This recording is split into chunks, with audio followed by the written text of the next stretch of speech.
My name is Poe, Edgar Allan Poe. I write stories.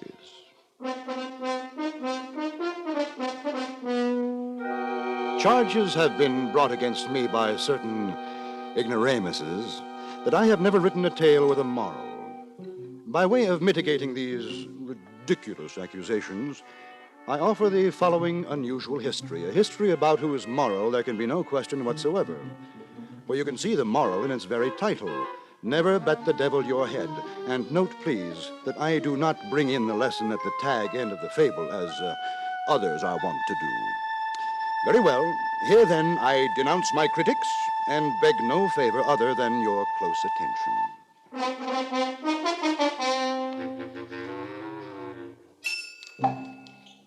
From Hollywood, the CBS Radio Workshop, dedicated to man's imagination, the theater of the mind.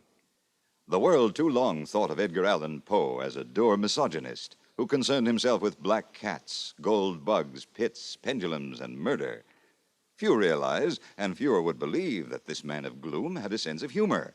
This, the workshop now seeks to prove in William N. Robeson's production of Edgar Allan Poe's satiric story, Never Bet the Devil Your Head, starring John Dehner, with music conducted by Amerigo Marino, and with Jack Johnstone as guest director.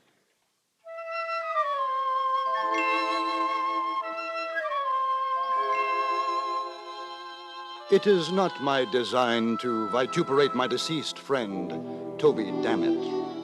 He was a sad dog, it is true, and a dog's death it was that he died.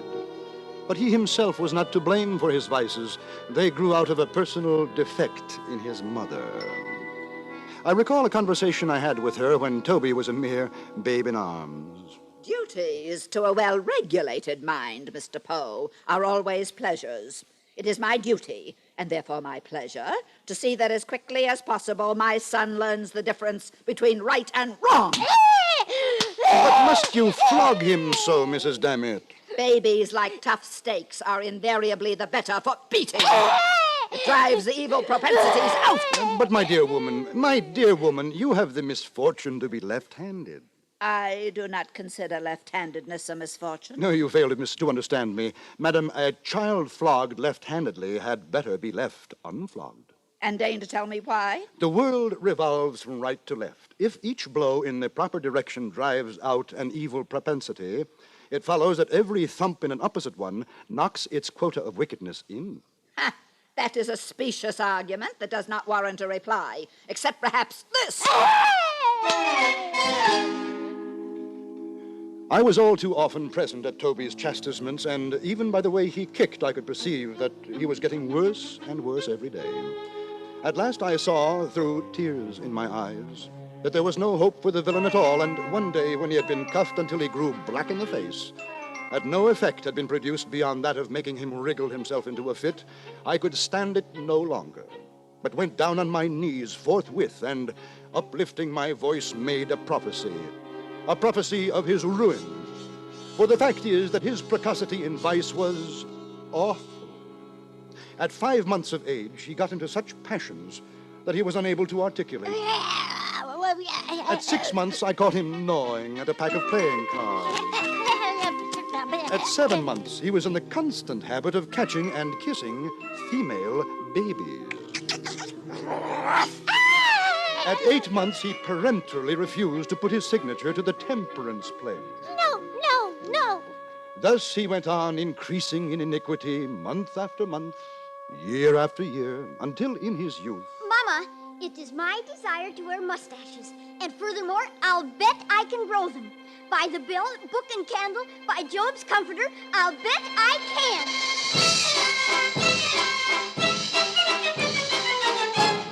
As you see, he had even contracted a propensity for cursing and swearing, and for backing his assertions with bets. Not that he actually laid wagers. No, I will do my friend the justice to say that he would as soon have laid eggs.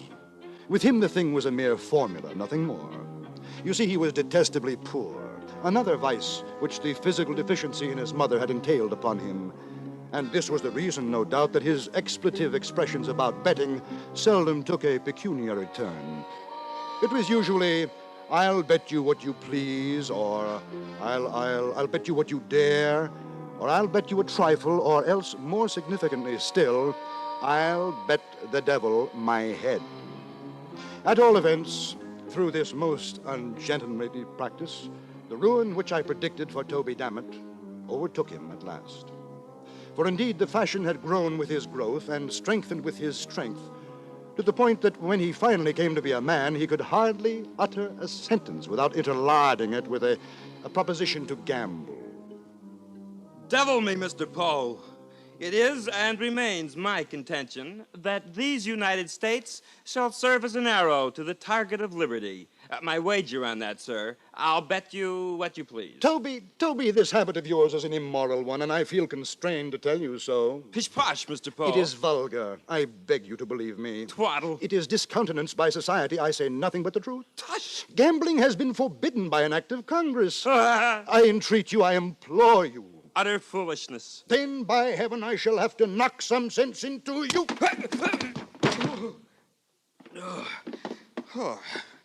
That, sir, was a dastardly thing to do. Should you venture to try such an experiment again, I shall necessarily return in kind, and you will rue the result. I'll bet the devil my head you will.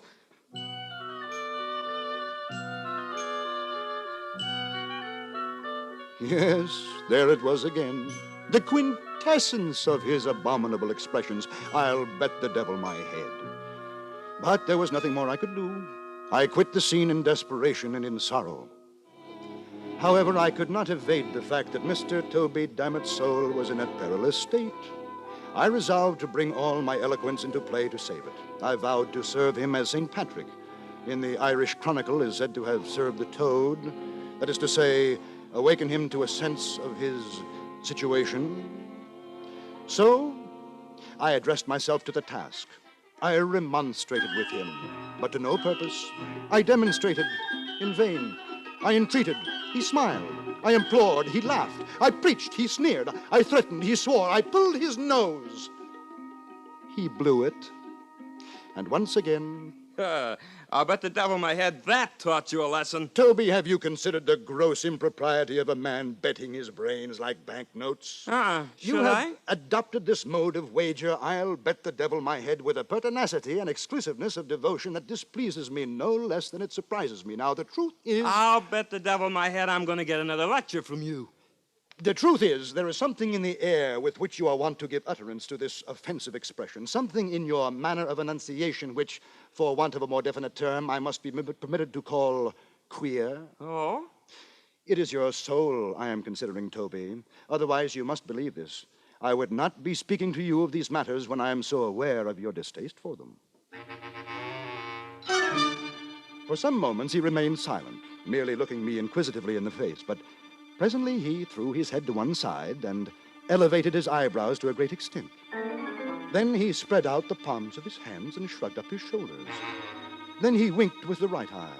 He repeated the operation with the left. Then he shut them both up very tight. Then he opened them both so very wide that I became seriously alarmed for the consequences. And applying his thumb to his nose, he made a disgusting, indescribable movement with the rest of his fingers. Finally, setting his arms akimbo, he condescended to reply. Mr. Poe, I would be obliged to you if you would hold your tongue. I wish none of your advice. I despise your insinuations, equivocations, adumbrations. In short, sir, your entire peroration. I am of sufficient age to take care of myself. Or is it your misconception to consider me still an infant? Sir, do you mean to impugn my character? Is it your intention to insult me? Are you a fool, sir? Tell me, is your maternal parent aware of your absence from the domiciliary residence? I beg you. I put this question to you as a man of veracity, and I will bind myself to abide by your reply. I demand, once more, does your mother know you're out? Your confusion betrays you. I'll bet the devil my head she does not. And so I bid you, Mr. Poe, good day. He left my presence in quite undignified haste. It were well for him that he did so. My anger had been aroused. For once, I would have taken him up on his insulting wager, bet the devil my head indeed. And I would have won for Satan, Mr. Dammit's little head, because, you see, the fact is my whereabouts was known by my mother. Well, it was in the pursuance of my duty that I had been insulted, so I bore the insult like a man. And it now seemed to me that I had done all that could be required of me in the case of this miserable individual. I resolved to trouble him no longer with my counsel, but to leave him to his conscience and himself. But I must confess that although I forbore to intrude with my advice, I could not quite bring myself to give up his society altogether. Worse, I even went so far as to humor some of his less reprehensible propensities, and there were times when I found myself lauding his wicked jokes, but with tears in my eyes, so profoundly did it grieve me to hear his evil talk.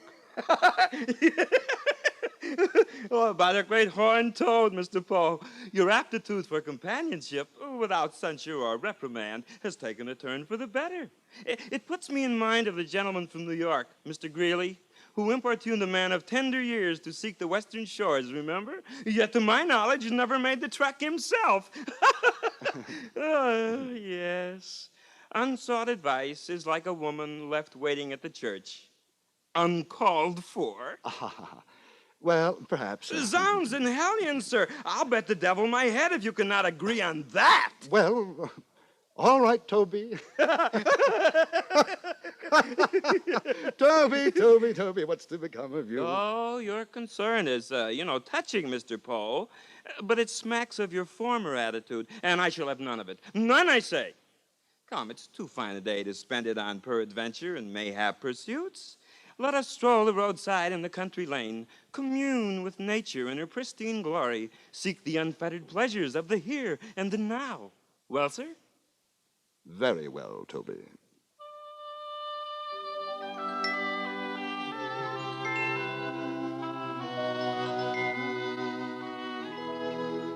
Thus it was that we strolled out together, arm in arm, our route leading us in the direction of a river.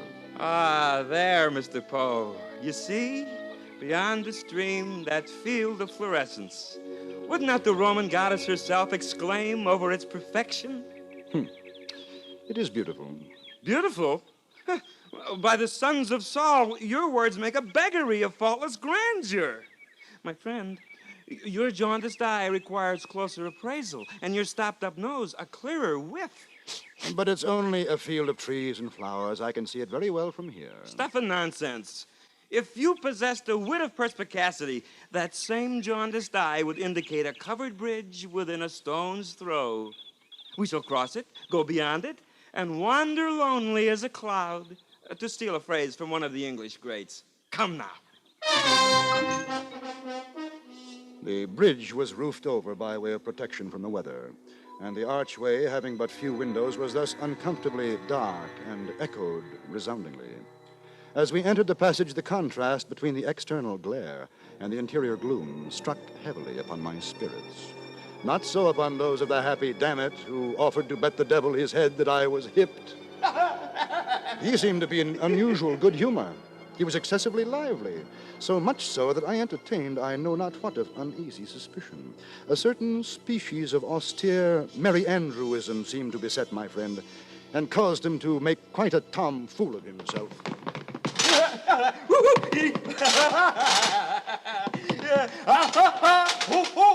Edgar Allan Poe! Up here, on the railing. I'm a bird. I fly. Nothing would serve him but wriggling and skipping about under and over everything that came in his way, now shouting out and now lisping out all manner of odd little and big words. I really could not make up my mind whether to kick him or to pity him.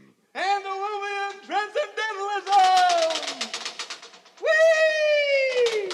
Anti-disestablishmentarianism! At length, having passed nearly across the bridge, we approached the termination of the footway when our progress was impeded by a turnstile of some height. Through this, I made my way quietly, but this turn would not serve the turn of Mr. Dammit. Hold. This mechanism, Mr. Poe. Are we cattle to be impeded in this manner? It's merely a turnstile. I passed through it without It's any... merely a turnstile. Well, me, I defy it. How can you defy an inanimate object? By leaping over it. Not only shall I leap over it, but I shall perform a buck and wing at the apex of my jump. Oh, but Toby, it's nearly 5 feet in height. A bagatelle. Ah, you're a braggadocio. You cannot do it, and you know you can't. No?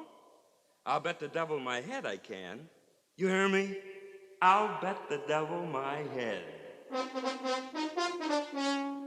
I was about to reply, notwithstanding my previous resolution, with some remonstrance against his impiety, when suddenly I heard, close at my elbow, a slight cough, which sounded very much like the ejaculation. Him. I started and looked about me in surprise. My glance at length fell into a nook in the framework of the bridge, and there upon the figure of a little old gentleman of, shall we say, venerable aspect, yes, and of reverend appearance, for he not only had on a full suit of black, but his shirt was perfectly clean, and the collar turned very neatly down over a white cravat, while his hair was parted in front like a girl's.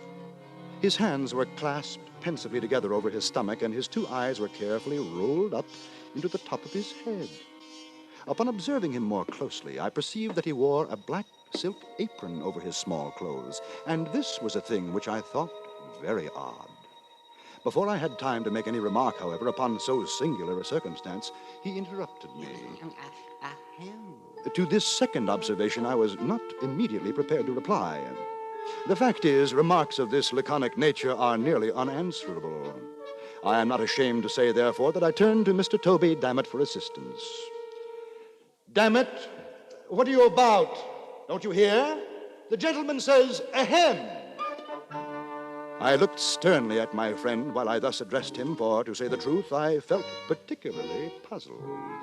And when a man is particularly puzzled, he must knit his brows and look savage, else he looks like a fool. Toby, damn it! Although this sounded very much like an oath, believe me, nothing was further from my thoughts. Damn it! The gentleman says, ahem! I do not attempt to defend my remark on the score of profundity. I did not think it profound myself, but I have noticed that the effect of our speeches is not always proportionate to their importance in our own eyes. But if I had knocked Toby on the head with the turnstile itself, he could hardly have been more discomfited than when I addressed him with those simple words. You don't say so. Are you quite sure he said that? Well, at all events, I'm for it now, and may as well put a bold face upon the matter. Here goes then. Strangely, the little old gentleman seemed pleased. God only knows why. He left his station at the nook of the bridge, came forward with a gracious air, took Dammit by the hand, and shook it cordially, looking all the while straight up in his face with an air of the most unadulterated benignity it is possible for the mind of man to imagine. Finally, he spoke. Well, Toby Dammit. That's right, good sir. And what think you of my assertion and my wager? That you can leap the turnstile? Correct you are, and perform with consummate skill a buck and wing at the apex of my leap. I am quite sure you will win your wager, damn it, but we are obliged to have a trial, you know, for the sake of mere form. A trial, you say? My friend took off his coat with a deep sigh and tied a pocket handkerchief around his waist. He produced an unaccountable alteration in his countenance by twisting up his eyes and bringing down the corners of his mouth. I did not express myself aloud, but I thought this is quite a remarkable silence on the part of Toby Dammit, and is no doubt a consequence of his verbosity upon a previous occasion. I wonder if he has forgotten the many unanswerable questions which he propounded to me so fluently on the day when I gave him my last lecture. Him! The old gentleman now took him by the arm and led him more into the shade of the bridge, a few paces back from the turnstile. My good fellow, I make it a point of conscience to allow you this much run. Wait here till I take my place by the stile, so that I may see whether you go over it handsomely And don't omit any flourishes of the buck and wing. A mere form, you know. I will say 1, 2, 3, and away! And mind you start at the word away. The little gentleman stood there a moment, looking quietly at Toby as though appraising him. Then he turned, walked away, and took his position by the stile.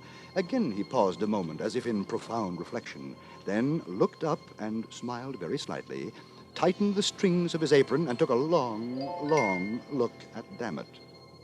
I thought to myself, what right has the old gentleman to make any other gentleman jump? Who is he? If he asks me to jump, I won't do it, and that's flat, and I don't care who the devil he is. The devil, But what I said, or what I thought, or what I heard, occupied only an instant. The black-suited little man gave the word as agreed upon. 1, 2, 3, and away! I saw Toby run nimbly and spring grandly from the floor of the bridge, cutting the most awful flourishes with his legs as he went up. I saw him high in the air, buck and winging it to admiration.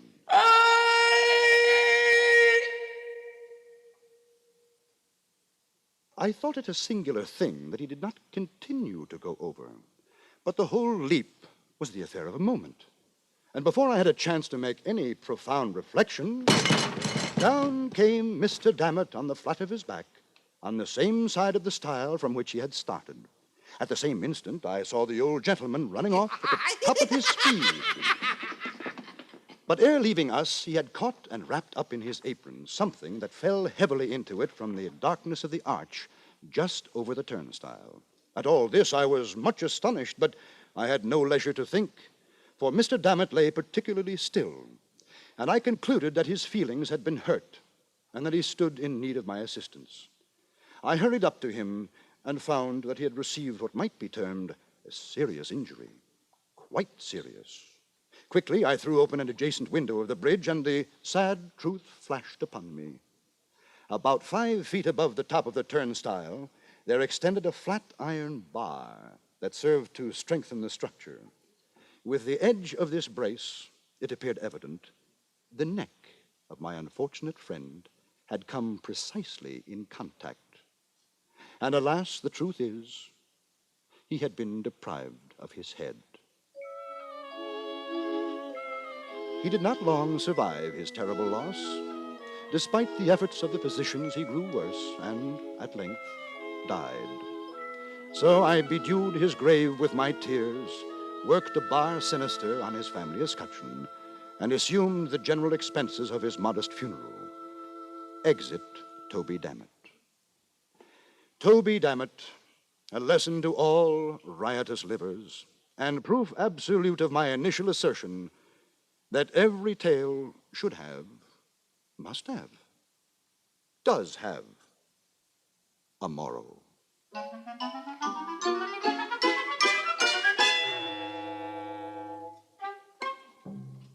You have just heard John Daner in the CBS Radio Workshop's production of Never Bet the Devil Your Head, under the guest direction of Jack Johnstone. It was adapted for radio by Alan Botzer, with music composed and conducted by Amerigo Marino. Heard in the supporting cast were Eleanor Audley, Leon Ledoux, Dawes Butler, Richard Beals, and Howard McNear. Next week from New York, the workshop will present The Heart of Man, a dramatization of a surgical operation in which the heart itself is the principal actor. Hugh Douglas speaking. This is the CBS Radio Network.